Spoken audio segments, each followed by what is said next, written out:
Hello friends, आज हम contemporary India in education के टॉपिक ह्यूमन राइट्स मानवाधिकार के बारे में समझेंगे। ह्यूमन राइट्स मानवाधिकार सबसे पहले 10 दिसंबर 1948 को general assembly of United nation ने जो ह्यूमन राइट्स है उसको अडॉप्ट किया या अपनाया गया। कब अपनाया गया? 10 दिसंबर 1948 को। इस तारीख को, इस डेट को क्या गया, जो ह्यूमन राइट है उसका क्या किया, यूनिवर्सल डिक्लेरेशन किया या सार्वभौमिक घोषणा हुई कि हर एक व्यक्ति को क्या है, उसके राइट्स दिए जाएंगे। ये राइट्स क्या है कि कोई भी व्यक्ति जन्म के साथ ही उसके ये राइट्स मिल जाते हैं कि हर एक व्यक्ति जो भी धरती में जन्म ले रहा है, अर्थ में पैदा हो रहा है, तो उसको ये राइट दिए जाएंगे, ह्यूमन राइट्स। तो ये किसने घोषणा की इसकी, या किसने डिक्लेयर की? इसे किया general assembly of United nation ने। इस जो हम कहेंगे मैनिफेस्टो था कि जिसमें ह्यूमन राइट्स दिए गए, उसमें क्या है, 30 आर्टिकल्स हैं रिलेटेड टू ह्यूमन राइट्स, जिसकी यूनिवर्सल डिक्लेरेशन किया या सार्वभौमिक घोषणा हुई मानवाधिकारों की या मानव अधिकारों की। जो हमारे ह्यूमन राइट्स हैं, इसमें क्या क्या इंक्लूडेड है? पहला है right to life, liberty, freedom from slavery and torture, freedom of opinion and expression, the right to work and education and many more. क्या क्या मानवाधिकार हमारे ह्यूमन राइट के जो मैनिफेस्टो था उसमें इंक्लूडेड है? जीवन और स्वतंत्रता का अधिकार, गुलामी और यातना से मुक्ति, राय और अभिव्यक्ति की स्वतंत्रता, काम और शिक्षा का अधिकार, और बहुत कुछ शामिल है हमारे इस मैनिफेस्टो में।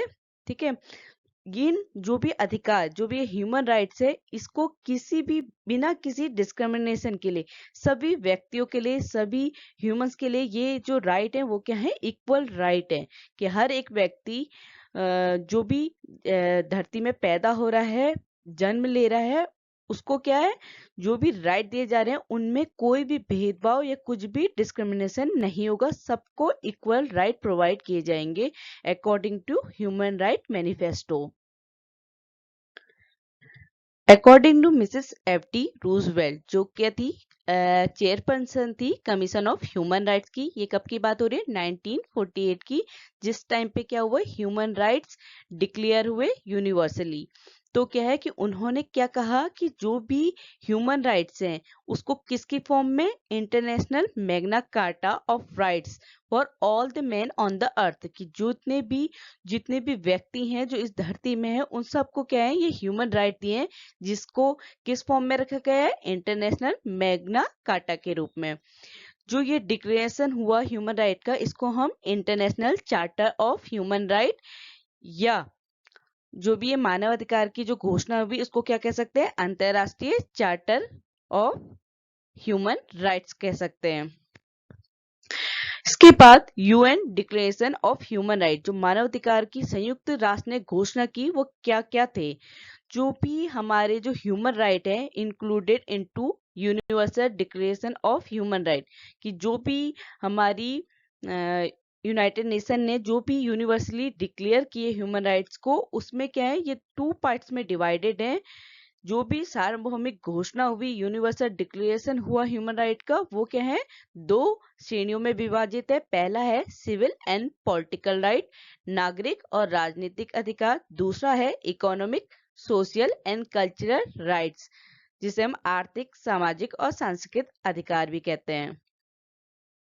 सबसे पहला है सिविल एंड पॉलिटिकल राइट्स, की क्या क्या हमारे नागरिक और राजनीतिक अधिकार हैं ह्यूमंस के। ठीक है, अब इन्हें समझते हैं कि जो यूनिवर्सल डिक्लेरेशन हुआ ह्यूमन राइट्स का, वो क्या क्या है। पहला है right to life, security and liberty, कि क्या है, जो जितने भी सिटीजन हैं इस दुनिया में या अर्थ में, जितने भी व्यक्ति हैं, उन सबको क्या है, जीवन, सुरक्षा और स्वतंत्रता का अधिकार है। Right to life, security and liberty का। दूसरा ह्यूमन राइट है right to freedom from slavery. हर एक व्यक्ति को क्या है, जो गुलामी और जो दास प्रथा है उसको समाप्त करने का अधिकार दिया जाता है, कि हर व्यक्ति इसके विरुद्ध क्या है, आवाज उठा सकता है गुलामी के विरुद्ध। ये जो हमारा क्या है, फ्रीडम फ्रॉम स्लेवरी, ये क्या है, जो universal declaration of human right है, उसके मैनिफेस्टो के आर्टिकल 4 में लिखा है। किसमें? आर्टिकल 4 में, कि कोई भी व्यक्ति किसी को भी गुलामी या दास्ता में नहीं रख सकता है। ठीक है, या उस गुलामी या दास व्यापार को नहीं कर सकता है, ये लिखा है आर्टिकल 4 में। इसके बाद आता है right to freedom from inhuman treatment, जो किसमें लिखा है? आर्टिकल 5 में, कि इसमें क्या है कि every person has the right to freedom from torture and inhuman treatment. It is provided in the declaration that none shall be subjected to torture or to cruel inhuman treatment or punishment। कि हमारे article 5 में क्या लिखा है कि किसी भी व्यक्ति के अमानवीय व्यवहार से मुक्ति का अधिकार दिया है। कि इस घोषणा पत्र में, इस मैनिफेस्टो में क्या लिखा है कि अकॉर्डिंग टू आर्टिकल 5 हर व्यक्ति को, प्रत्येक व्यक्ति को क्या है, अत्याचार, जो टॉर्चर हो रहा है और उसके साथ इनह्यूमन ट्रीटमेंट हो रहा है, अमानवीय व्यवहार हो रहा है, उससे मुक्ति का अधिकार देता है आर्टिकल 5। इस डिक्लेरेशन में क्या प्रोविजन दिया गया कि किसी भी व्यक्ति को आप क्या है, टॉर्चर नहीं कर सकते, उसके साथ क्रूर व्यवहार नहीं कर सकते, इन ह्यूमन ट्रीटमेंट, अमानवीय व्यवहार और दंड के अधीन नहीं किया जाएगा किसी भी व्यक्ति को, इन आर्टिकल 5। इसके बाद है right to equality before law, जो किसमें है? आर्टिकल 7 में। ये क्या डिक्लेयर करता है? all are given the right to equality before law and attached without any discrimination to equal protection of law, or all are entitled to equal protection against any discrimination। तो article 7 जो right to equality before law या कानून के समक्ष समानता का अधिकार देता है, इसके अकॉर्डिंग क्या है कि कानून के समक्ष, कानून के या लॉ के सामने क्या है, सबको क्या है, इक्वल राइट है, कि वो क्या है, कानून के समक्ष या सामने सबको क्या है, इक्वल है। हर किसी को इक्वली ट्रीट किया जाएगा, उनके साथ डिस्क्रिमिनेशन नहीं किया जाएगा और उनके लॉ को क्या किया जाएगा, प्रोटेक्ट किया जाएगा।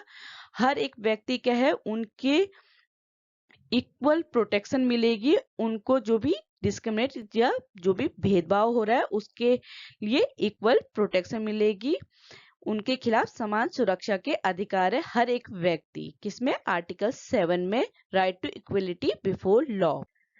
इसके बाद आता है right to protection. Everybody has the right to protection against violation of rights. According to article 8, everybody has the right to an effective remedy by the competent national tribunals for act violating the fundamental rights granted to him by the constitution or by law। हमारा जो right to protection है, जिसे article 8 में रखा गया है, इसके according क्या है कि किसी भी व्यक्ति के अगर जो फंडामेंटल राइट है, उनका कोई भी क्या कर रहा है, उल्लंघन कर रहा है या वायोलेट कर रहा है, तो उनको प्रोटेक्शन का राइट दिया गया है आर्टिकल 8 में, या संरक्षण का अधिकार। इसके बाद आता है right to protection against arbitrary arrest and detention, जो किसमें लिखा है? आर्टिकल 9 में। जो आर्टिकल 9 है, जिसमें क्या है, मनमानी, गिरफ्तारी और हिरासत के खिलाफ संरक्षण का अधिकार है। तो हमारा जो आर्टिकल 9 है वो क्या कहता है कि कोई भी व्यक्ति, किसी भी व्यक्ति की जो मनमानी गिरफ्तारी हो रही है या आर्बिट्रेरी अरेस्ट हो रहा है या उसे हिरासत में लिया जा रहा है या निर्वासन के अधीन किया नहीं जा सकता, अकॉर्डिंग टू आर्टिकल 9। कि इसमें क्या है आर्टिकल 9 में, कि हर एक व्यक्ति को ये इस प्रोटेक्शन का राइट दिया है कि उसको क्या है, उसकी जो गिरफ्तारी हो रही है, अगर उसकी गिरफ्तारी क्या है, बिना किसी रीजन के हो रही है, उसको आप अरेस्ट कर रहे हैं और या उसको क्या कर रहे हैं, डिटेंशन कर रहे हैं, उसका निर्वासन कर रहे हैं, तो इन सबको क्या है, रोक सकते हैं या उनको प्रोटेक्ट करते हैं आर्टिकल 9 के अकॉर्डिंग। इसके बाद आता है राइट टू गेट जस्टिस, जो किसमें है? Article 10 and 11। तो इसमें क्या है? Everybody is entitled in full equality to fair and public hearing by an independent and impartial tribunals in the determination of this right and obligation and of any criminal charge against him।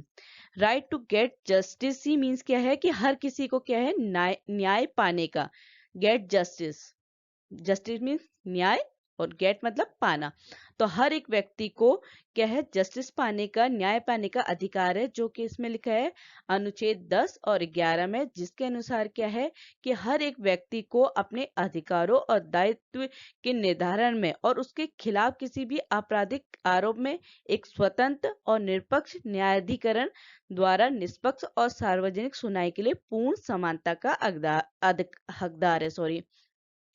कोई भी व्यक्ति क्या है article 10 और 11 के according क्या है कि अगर कोई व्यक्ति को क्या है कोई आरोप लगाए तो उसके लिए क्या है जो हमारा universal declaration of human right है उसमें क्या है उस व्यक्ति को एक निष्पक्ष जांच और न्यायाधिकरण, जो उसके अगेंस्ट जो भी क्रिमिनल चार्ज है उसके अगेंस्ट उसकी जो इंडिपेंडेंट इम्पार्शियल ट्रिब्यूनल, मतलब क्या होगा वहां पे एक स्वतंत्र और निष्पक्ष जांच होगी और सुनवाई होगी। इसका व्यक्ति क्या है उसको इसका समान अधिकार है या पूर्ण अधिकार है अपना जस्टिस पाने का, न्याय पाने का, जो लिखा है आर्टिकल 10 एंड 11 में। इसके बाद आता है right to freedom from security, जो क्या है आर्टिकल 12 में। इसमें क्या है nobody shall be subjected to arbitrary interference with his honour and reputation.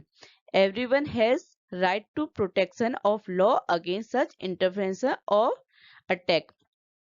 Right to freedom of security means क्या है गोपनीयता का, स्वतंत्रता का अधिकार।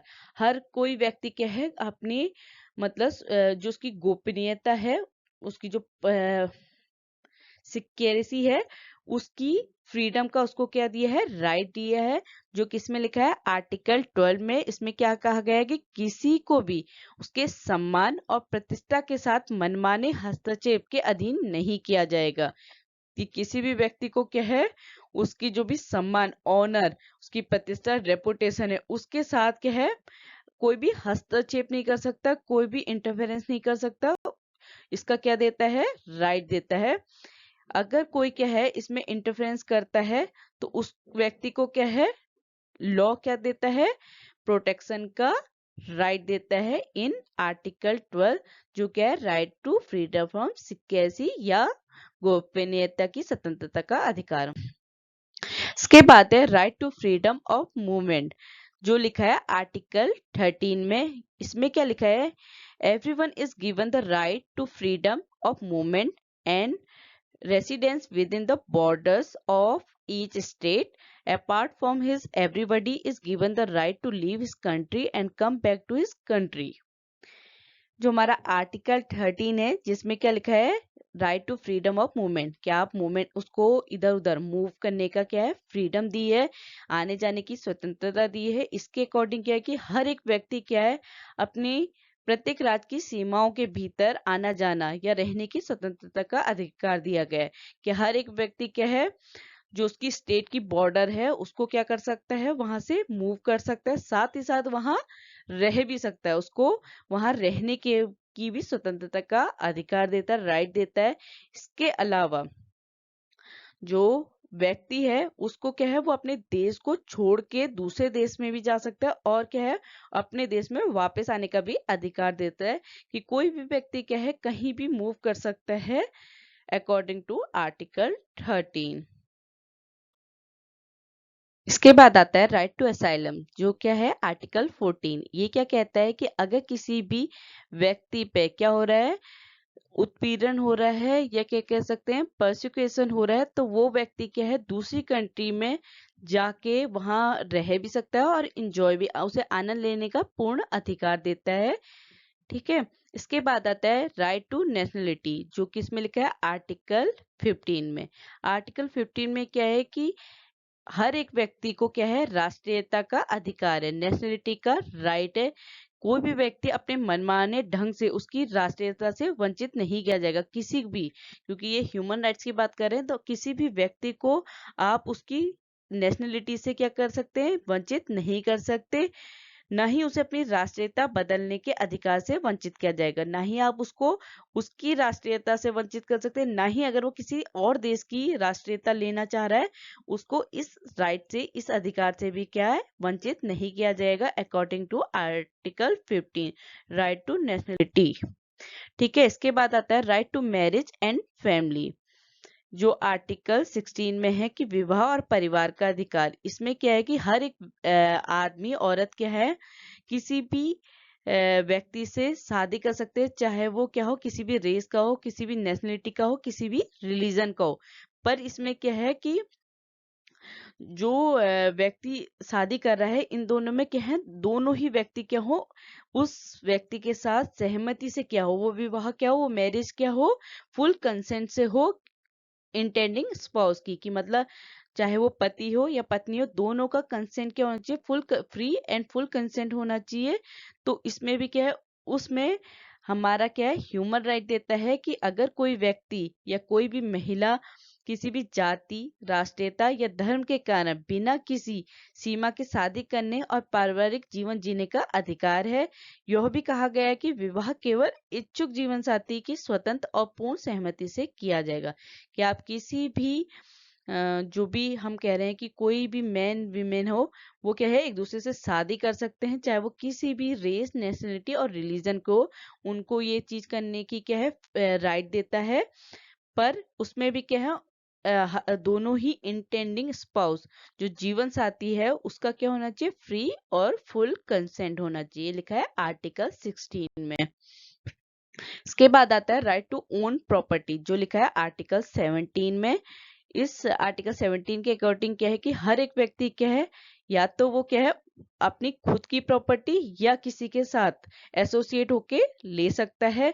कोई भी उसको संपत्ति रखने के लिए, कोई भी व्यक्ति को संपत्ति रखने से वंचित नहीं किया जा सकता। तो हमारा article 17 right to own property या संपत्ति के स्वामित्व का जो अधिकार है, उसके अकॉर्डिंग क्या है कि हर एक व्यक्ति या तो अकेले या दूसरों के साथ मिलकर संपत्ति रखने का अधिकार है उसे। किसी भी व्यक्ति को उसकी संपत्ति से वंचित नहीं किया जा सकता अकॉर्डिंग टू आर्टिकल 17। इसके बाद है right to freedom of conscience and religion. ये किसमें आता है, आर्टिकल 18 में। इसमें क्या है कि हर एक व्यक्ति को क्या है, उसके खुद के अंतकरण और धर्म की स्वतंत्रता का अधिकार देता है। क्या देता है, right to freedom of conscience and religion. It include freedom to change his religion और बिलीव एंड फ्रीडम, कि हर एक व्यक्ति क्या है, अपने रिलीजन, अपने धर्म को, अपनी जो भी उसका विश्वास है उसको, और अपनी जो भी स्वतंत्रता है उसको क्या कर सकता है, चेंज कर सकता है, ईदर अलोन और इन द कम्युनिटी, या तो अकेले या जो उसकी कम्युनिटी है, समुदाय है, उनके साथ मिलकर क्या है, वो अपनी रिलीजन को, बिलीफ को और अपनी फ्रीडम को क्या कर सकता है, चेंज करता है। आर्टिकल 18 ये ह्यूमन राइट्स देता है। इसके साथ ही क्या है कि जो भी पब्लिक और प्राइवेट प्लेस में अपने रिलीजन, अपने बिलीफ में क्या है, टीचिंग, प्रैक्टिस, वर्शिप और ऑब्जर्वेंस कर सकता है। कि कोई भी व्यक्ति क्या है, अपने सार्वजनिक या निजी तौर में या पब्लिकली या प्राइवेटली वो क्या कर सकता है, अपने जो भी उसका क्या है, टीचिंग प्रैक्टिस है, उसके खुद का रिलीजन का या उसकी जो भी बिलीव, उसकी जो भी धर्म है या वो जो चीज को मानता है, उसकी वो टीचिंग प्रैक्टिस कर सकता है, उसका शिक्षण का अभ्यास कर सकता है, उसकी पूजा कर सकता है और उस चीज का पालन कर सकता है। ये धर्म या विश्वास को प्रकट करने की स्वतंत्रता में शामिल है। कि हर एक व्यक्ति को आर्टिकल 18 के अकॉर्डिंग अपने धर्म की स्वतंत्रता देता है, अपनी जो उसकी सोच है उसको स्वतंत्रता का या फ्रीडम का क्या देता है, राइट देता है। कोई भी व्यक्ति क्या है, अपने रिलीजन, बिलीफ और फ्रीडम को क्या है, चेंज कर सकता है, चाहे वो इसको अकेले करे या अपनी कम्युनिटी के साथ करे। साथ ही साथ वो क्या है, सार्वजनिक, पब्लिकली या प्राइवेट तौर से अपने रिलीजन को क्या कर सकता है, इसकी प्रैक्टिस कर सकता है, वर्शिप कर सकता है और ऑब्जर्वेंस कर सकता है। ये सब क्या है, आर्टिकल 18 में लिखा है। इसके बाद आता है right to freedom of opinion and expression जो आर्टिकल 19 में आता है। इस आर्टिकल के अकॉर्डिंग क्या है, आर्टिकल 19 के अकॉर्डिंग कि हर एक व्यक्ति को अपने ओपिनियन एंड एक्सप्रेशन, जो भी उसके ओपिनियन है, उसके विचार हैं और जो भी उसकी क्या है अभिव्यक्ति है, उसको व्यक्त करने की स्वतंत्रता देता है कि कोई भी व्यक्ति अपने थॉट्स, जो भी उसकी सोच है और एक्सप्रेशन है, अभिव्यक्ति है, उसको क्या कर सकता है, शो कर सकता है। ये राइट टू फ्रीडम देता है ह्यूमन राइट। साथ ही साथ इसमें क्या इंक्लूडेड है कि कोई भी व्यक्ति अपनी बात को किसी भी माध्यम, किसी भी मीडिया के माध्यम से रख सकता है, चाहे वो उसकी बात को क्या है, उस सूचना को जो इंफॉर्मेशन दे रहा है या तो उसको रिसीव की जा रही है या वो क्या है रिसीव की जा रही है या इम्पार्ट की जा रही है इंफॉर्मेशन को थ्रू एनी मीडिया, तो इसकी भी क्या देता है, फ्रीडम देता है आर्टिकल 19। इसके बाद आता है right to freedom of peaceful assembly and association जो आर्टिकल 20 में लिखा है।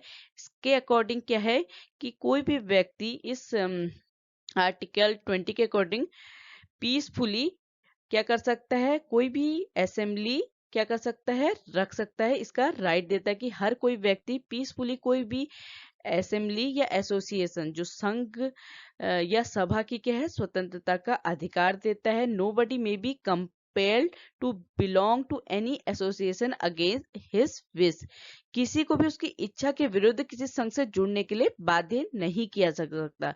कि आर्टिकल 20 क्या कहता है कि हर एक क्या है कि सभी को पीसफुली असेंबली और एसोसिएशन की कोई भी संघ बना सकता है या कोई भी सभा कर सकता है, असेंबली रख सकता है, इसका राइट देता है। पर आप किसी भी व्यक्ति को उसकी इच्छा, उसकी विशेष के अगेंस्ट आप उसको उस एसोसिएशन, उस संघ से जुड़ने के लिए मजबूर नहीं कर सकते, कंपेल नहीं कर सकते। ये लिखा है आर्टिकल 20 में। इसके बाद आता है right to vote and take part in the government of his country. इसमें क्या है, individual have been given the right to vote without any discrimination of caste, religion और रेस। आर्टिकल जो क्या लिखा है आर्टिकल 21 में, इसमें क्या है कि हर एक इंडिविजुअल, हर एक व्यक्ति को क्या है वोट देने का क्या है राइट है, चाहे वो किसी भी कास्ट, रिलीजन और रेस। आप किसी भी व्यक्ति को उसकी कास्ट, रिलीजन या रेस के बेस में डिस्क्रिमिनेट नहीं कर सकते वोट देने के लिए। तो ये क्या है आर्टिकल 21 में क्या लिखा है कि हर एक व्यक्ति को क्या है अपनी कंट्री की गवर्नमेंट को वोट देने का राइट है। Article 21 provide every person the right to take part in the government of his country directly और थ्रू फ्रीली चूजन रिप्रेजेंटेटिव। कि कोई भी आर्टिकल 21 क्या कहता है कि कोई भी व्यक्ति अपनी इच्छा के अनुसार जो भी चाह वो डायरेक्टली किसी को भी क्या है अपना रिप्रेजेंटेटिव, अपना प्रतिनिधित्व चुन सकता है। कि हर व्यक्ति को क्या है आर्टिकल 21 में वोट देने का अधिकार है। आप उसको कास्ट, रिलीजन और रेस के बेस पे भेदभाव नहीं कर सकते वोट देने के लिए या डिस्क्रिमिनेट नहीं कर सकते। कोई भी व्यक्ति अपनी इच्छा के अनुसार किसी भी प्रतिनिधित्व या रिप्रेजेंटेटिव को चुन सकता है अकॉर्डिंग टू आर्टिकल 20। इसके बाद आता है economic, social and cultural rights, आर्थिक, सामाजिक और सांस्कृतिक अधिकार जो हमारे article 21 to 28 of declaration of human rights में आता है। अब समझते हैं कि क्या क्या सोशल एंड कल्चरल राइट्स हैं। पहला है राइट टू सोशल सिक्योरिटी जो हमारा आता है आर्टिकल 22 में। इसके अकॉर्डिंग क्या है, everybody has the right to standard of living adequate for the health and well-being of himself and his family, including food, clothing, housing, and medical care and necessary social services, and the right to security in the event of unemployment, sickness, disability, widowhood, old age, or other lack of livelihood circumstances beyond his control. सबसे पहला हमारा क्या right है, सामाजिक सुरक्षा का अधिकार। इस आर्टिकल 22 के अकॉर्डिंग क्या है कि हर एक व्यक्ति को भोजन, वस्त्र, आवास और चिकित्सा देखभाल और आवश्यक सामाजिक सेवाएं सहित अपने और अपने परिवार के स्वास्थ्य और कल्याण के लिए पर्याप्त जीवन स्तर का अधिकार है। कि हर एक व्यक्ति क्या है कि अपने जो भी उसका खाना, फूड, क्लोथिंग, हाउसिंग और मेडिकल केयर है और जो भी उसकी फैमिली की देखभाल के लिए या उनकी जो एडिकेट लिविंग लाइफ के लिए जरूरी है, उस सब की क्या है, उनको इस चीज को प्राप्त करने का अधिकार देता है। साथ ही साथ जो अनएम्प्लॉयमेंट है या कोई सिकनेस, डिसेबिलिटी, विकलांगता या क्या है, विडोहुड, वैधव्य, ओल्ड एज, वृद्धावस्था और क्या है, उनके लिए क्या है, एक जो आजीविका की अन्य कमी की स्थिति में उसके नियंत्रण से जो बाहर की परिस्थिति में सुरक्षा के लिए क्या है, अधिकार देता है कि वो इस तरीके की सिचुएशन में कैसे सरवाइव करे। इसके लिए वो क्या देता है, सोशल सिक्योरिटी राइट देता है इन आर्टिकल 22 में। इसके बाद आता है right to work and free choice of employment, जो क्या है, काम का अधिकार और रोजगार का मुफ्त विकल्प, जो हमारा आर्टिकल 23 में। इसके अकॉर्डिंग क्या है कि हर कोई व्यक्ति क्या है, उसको रोजगार के स्वतंत्र विकल्प, काम की उचित और अनुकूल परिस्थितियों और बेरोजगारी से सुरक्षा के लिए काम करने का अधिकार है। कि क्या है, everybody has the right to work, to free choice of employment, to just and favourable condition of work and to protection against unemployment. कि हर एक व्यक्ति क्या है, जो भी वो काम करना चाहता है उसकी चॉइस का राइट देता है। साथ ही साथ वो जो भी उसको फेवरेबल कंडीशन चाहिए अपने काम करने के लिए, उसका राइट देता है। साथ ही साथ जो अनएम्प्लॉयमेंट है, बेरोजगारी से प्रोटेक्शन की सुरक्षा का क्या कहता है, प्रोटेक्शन का राइट देता है, जो हमारा लिखा है आर्टिकल 23 में। इसके बाद आता है right to rest and laser.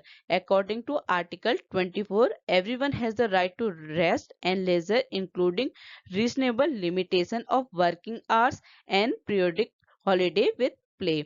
हर एक व्यक्ति को क्या है, आराम और अवकाश का अधिकार है, जो हमारे आर्टिकल 24 में लिखा है। इसके अकॉर्डिंग कि हर एक व्यक्ति जो उसके काम के घंटे हैं, उसकी जो लिमिटेड या रीजनेबल लिमिटेशन है उसके काम करने की, उसके साथ ही क्या है, उसको छुट्टियां या आराम, साथ में आराम और छुट्टियां लेने का अधिकार है। तो हर एक व्यक्ति को आर्टिकल 24 के अकॉर्डिंग आराम और अवकाश लेने का अधिकार है, अगर वो क्या है, जो उसके रीजनेबल लिमिटेशन है उसके काम करने की आवर्स हैं, उनके साथ ही क्या है, वो आराम और अवकाश ले सकता है।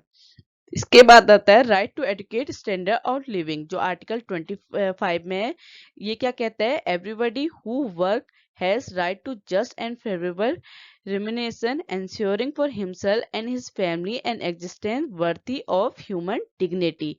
जो जीवन के पर्याप्त मानव का अधिकार है, मानक अधिकार है। एडुकेट स्टैंडर्ड ऑफ लिविंग है कि आपकी कैसा वो होना चाहिए, जीवन होना चाहिए, उसका किस में लिखा गया है, आर्टिकल 25 में। कि काम करने वाले हर व्यक्ति को उचित और अनुकूल पारिश्रमिक का अधिकार है। कि जो व्यक्ति जितना काम कर रहा है उसको उसी के क्या है, फेवरेबल क्या मिलना चाहिए, उसका सैलरी मिलनी चाहिए, उसका क्या है, अधिकार है उस व्यक्ति को अपने फेवरेबल रिम्यूनरेशन लेने का, और अपने परिवार की मानवीय गरिमा, जो ह्यूमन डिग्निटी है, उसके योग्य अस्तित्व सुनिश्चित करता है ये आर्टिकल 25। पांचवा है राइट टू एजुकेशन। आर्टिकल 26 में है हमारा राइट टू एजुकेशन, जो क्या कहता है कि हर एक व्यक्ति को शिक्षा लेने का अधिकार है। हर एक व्यक्ति को राइट टू एजुकेशन है। इसमें क्या है कि हर एक व्यक्ति को जो उसकी एलिमेंट्री एजुकेशन है वो क्या है, फ्री मिलनी चाहिए। कम से कम उसको उसकी एलिमेंट्री और फंडामेंटल स्टेज में क्या है, फ्री और कंपलसरी एजुकेशन मिलनी चाहिए। Technical and professional education shall be available and higher education shall be equally accessible to all on the basis of merit। जो हमारा राइट टू एजुकेशन जो आर्टिकल 26 में लिखा गया है, ये हम कह रहे हैं जो ह्यूमन राइट यूनिवर्सल डिक्लेरेशन हुआ उसके अकॉर्डिंग, ये हमारे जो इंडियन कॉन्स्टिट्यूशन है उसमें जो आर्टिकल 45 है उसके अकॉर्डिंग नहीं, ये है हमारा human right of universal declaration. उसके आर्टिकल 26 में जो राइट टू एजुकेशन दिया है कि हर एक व्यक्ति को क्या है, शिक्षा लेने का अधिकार है, एजुकेशन लेने का राइट है। कि उसकी जो प्राइमरी एजुकेशन है, जो उसकी एलिमेंट्री एजुकेशन है, वो क्या हो, फ्री हो, और हर एक व्यक्ति को क्या है, फ्री और कंपलसरी एजुकेशन दी जाए। उसकी जो प्रारंभिक शिक्षा या एलिमेंट्री एजुकेशन हो, जो भी टेक्निकल और प्रोफेशनल एजुकेशन हो, जो तकनीकी और व्यावसायिक शिक्षा हो, वो भी उपलब्ध की जाए। वो किस बेस पे हो? जो मैरिड हो उसके बेस में हायर एजुकेशन हो बच्चे की। जो आर्टिकल 26 है, education to right to education. Is purpose of education shall be directed to full development of human personality and the strengthening respect of human right and fundamental freedom। तो इस जो purpose है education का कि हर एक व्यक्ति को फ्री और कंपलसरी एजुकेशन मिले, उसका क्या पर्पस है कि हर एक व्यक्ति के है अपना जो भी उसकी ह्यूमन पर्सनैलिटी है, उसकी स्ट्रेंथ है, जिससे क्या है उसके ह्यूमन राइट और फंडामेंटल फ्रीडम को क्या है प्रोटेक्ट किया जा सके। ये इसलिए ये है कि एलिमेंट्री एजुकेशन फ्री और कंपलसरी हो।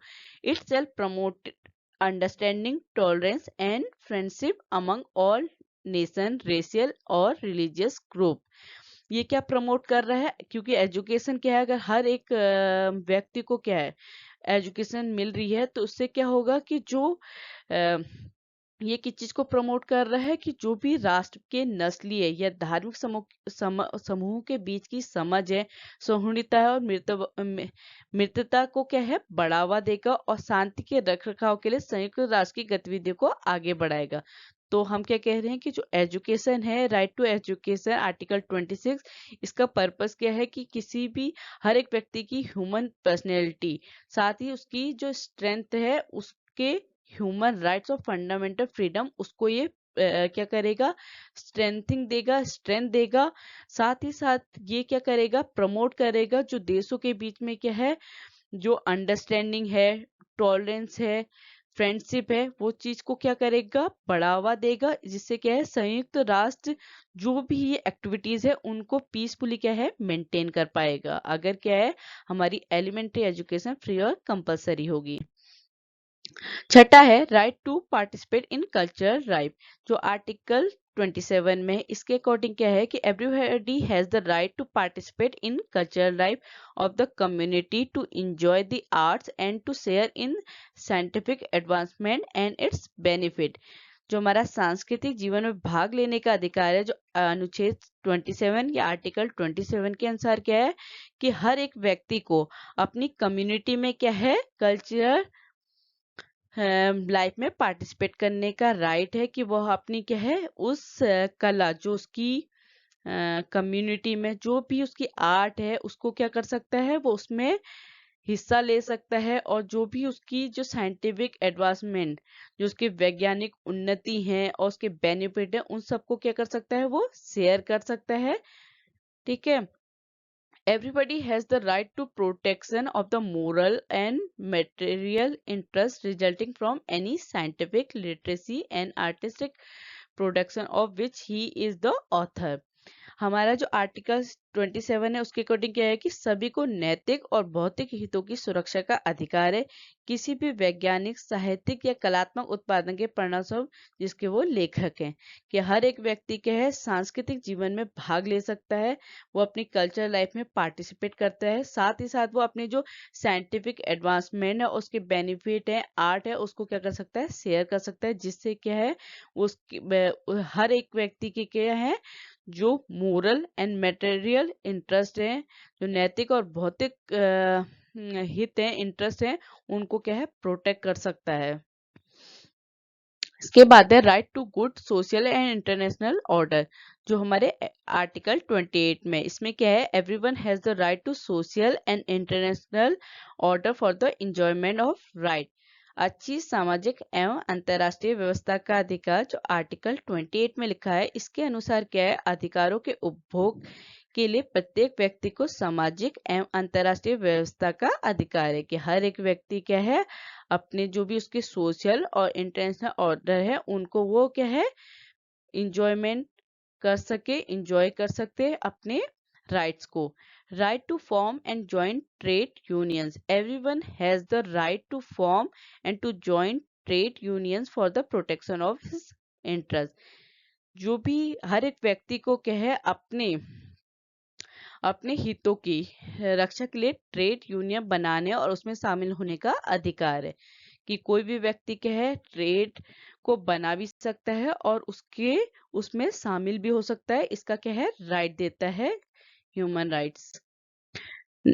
इसके बाद आता है special facility for mother and child.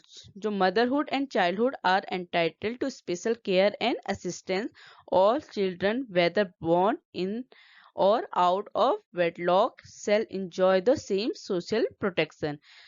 हमारे ह्यूमन राइट्स में माताओं और बच्चों के लिए एक विशेष सुविधाएं हैं। इसमें क्या है कि हर एक माँ और हर एक बच्चा क्या है विशेष देखभाल और सहायता के हकदार है।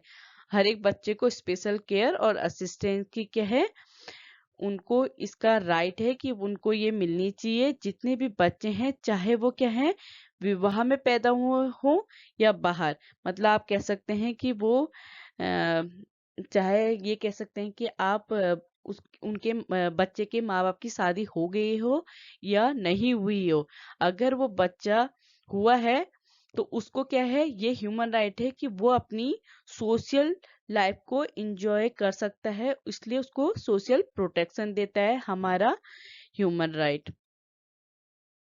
अब समझते हैं कि जो हमारे एजुकेशन में फंडामेंटल राइट है ह्यूमंस राइट में वो क्या क्या है। जो हमारे यूनाइटेड नेशन है उसका एम क्या है कि वो एजुकेशन के थ्रू क्या है एक यूनिवर्सल कल्चर फॉर्म करना चाहता है। ठीक है, वो क्या है एजुकेशन के थ्रू या शिक्षा के थ्रू क्या है मानव अधिकार की एक सार्वभौमिक संस्कृति का निर्माण करना चाहता है, एक यूनिवर्सल कल्चर फॉर्म करना चाहता है।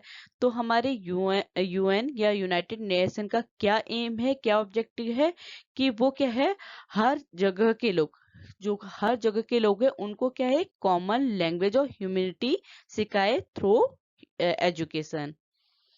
तो एजुकेशन का यूज करके एजुकेशन से क्या है कि हर एक जगह के लोगों को मानवता की एक सामान्य भाषा सिखाना क्या है संयुक्त राष्ट्र का ऑब्जेक्टिव है या उद्देश्य है। अब ये जो फंडामेंटल राइट्स हैं एजुकेशन के वो क्या क्या हैं। ठीक है, पहला है education is a universal human right that every country's government must ensure।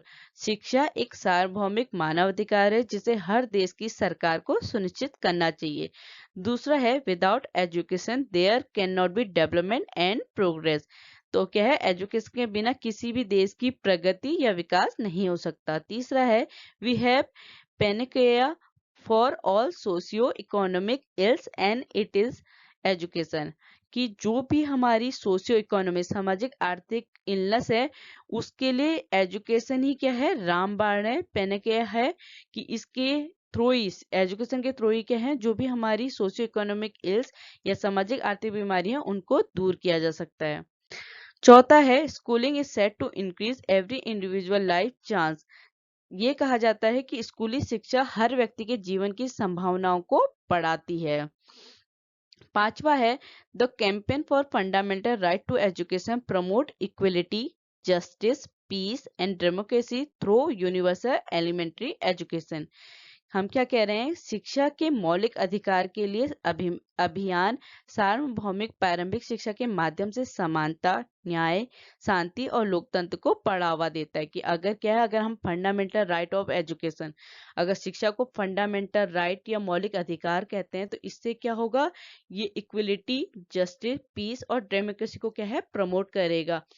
किसके थ्रू जो हमारी यूनिवर्सल एलिमेंट्री एजुकेशन है। छठा पॉइंट है the campaign is fighting on behalf of the people who desire education for all. यह अभियान उन लोगों की ओर से लड़ रहा है जो सभी के लिए शिक्षा चाहते हैं। तो ये कैंपेन किसकी तरफ से है कि जो चाहते हैं कि हर एक व्यक्ति को क्या है एजुकेशन मिले शिक्षा मिले। सातवां पॉइंट है schooling breaks down class barrier encourage tolerance. जो स्कूली शिक्षा है वो वर्ग बाधाओं को तोड़ती है क्योंकि हम क्या कह रहे हैं अगर व्यक्तियों के बीच में डिस्क्रिमिनेशन नहीं होगा तो हर एक उनको सबको इक्वल एजुकेशन मिल रही है तो इससे क्या है क्लास बैरियर भी क्या होगा दूर होगा और इससे क्या है सहुणिता को प्रोत्साहित किया जाएगा। जो भी टॉलरेंस है उसको इनकरेज करेगा क्या स्कूलिंग शिक्षा क्या है जो क्लास बैरियर है और जो टॉलरेंस है उसको क्या करेगा इनकरेज करेगा। आठवां पॉइंट है schooling is set to be an empowering process. जो स्कूलिंग या स्कूली शिक्षा क्या है, सशक्त बनाने, एम्पावरिंग प्रोसेस कहा जाता है, सशक्त बनाने की प्रक्रिया कहा जाता है। 9 पॉइंट है, we see this problem but we advocate for good quality school alternative. हम इन समस्याओं को देखते हैं लेकिन हम अच्छी गुणवत्ता वाले स्कूल विकल्पों की वकालत करते हैं। ठीक है, हम प्रॉब्लम्स देखते हैं फिर भी हम क्या सोचते हैं कि जो अच्छे स्कूल हो इस तरीके के विकल्प को खोजते हैं बच्चों को पढ़ाने के लिए। 10वां पॉइंट है, one only needs to work hard to succeed in school. School में सफल होने के लिए केवल कड़ी मेहनत करने की जरूरत है। अगर कोई भी सक्सेस होना चाहता है कि हर एक बच्चे को एजुकेशन मिले, इसके लिए क्या है, नीड टू वर्क हार्ड, कड़ी मेहनत करने की जरूरत है। अगर अब मेरा कंटेंट आपको समझ में आया तो please like share and subscribe. Thank you.